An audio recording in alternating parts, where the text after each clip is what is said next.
radiomaterskej koncesie by som chcel povedať toľko. Na stránke hamradio.sk bol minulý týždeň, on tam vysí do dnes, rozhovor s predsedom telekomunikačného úradu. Sú tam zaujímavé veci, okrem iného som si tam všimol takýto fakt, že za minulý rok bolo udelených, a teraz počúvajte dobre, na celom Slovensku 42 nových radiomaterských licencií. Je to žalostne málo. Jeden z dôvodov, pre ktorý aspoň Našinec váha s zložením skúšky a požiadaním o koncesiu je taký, že Bratislava je ďaleko. Keď nejde Mohamed hore, skúsime, či nepôjde hore k Mohamedovi, ale na to nám nestačia dvaja, traja, štyria uchádzači.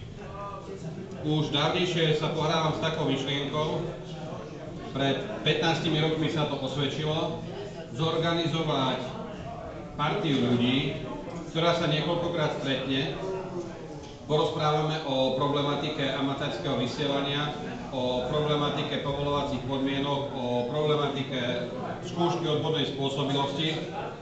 Niečo sa poučíme, mám prisľúbenú učebňu.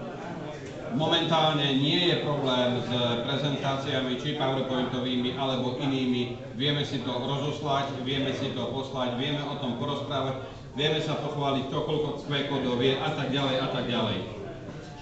Otázka je, ako začať. Kto by uvažoval o tom, že by sa do tejto partie pripojil, na začiatok stačí jedna maličkosť. Napísať e-mail. E-mail mne.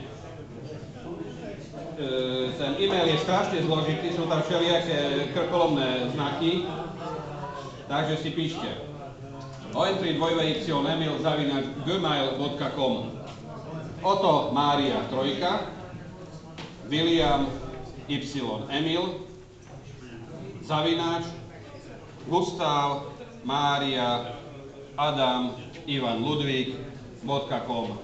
Na Gmaili mne pošlite linku, tým pádom sa vieme dať dokopy a vieme si urobiť pre tento dôvod jednu diskusnú skupinu, kde vám budú chodiť nové maily, ktoré sa tam od podobne postihnutých ľudí zhromaždia a vieme sa dohodnúť, kedy sa stretneme, ako sa stretneme. Keď niekto si urobí nejakú pomôcku na učenie, tak aj toto vieme zverejniť. A hlavne, keď už budeme v štádiu, že áno, vieme, skúsime napísať kolektívnu žiadosť o vykonanie skúšky odbornej spôsobilosti na radiomaterské vysielanie niekde na východe. Takže ešte raz e-mail mne om3william.emil @gmail.com. Moja predstava je taká, že by sa prihlásilo nejakých 40 alebo 50 ľudí. 3/4 sa na to vykašľú, že ani mail nepošlú, polovica z toho odpadne a so 7 statočnými by som také skúšky skúsil. Takže toľko odo mňa. Ďakujem vám za pozornosť. Skúsme to. Mne sa takisto nechce ísť do Bratislavy a chcel by som si zvýšiť zriedu. Týka sa to aj záujemcov o EDCO, alebo aj radiomatérov, ktorým je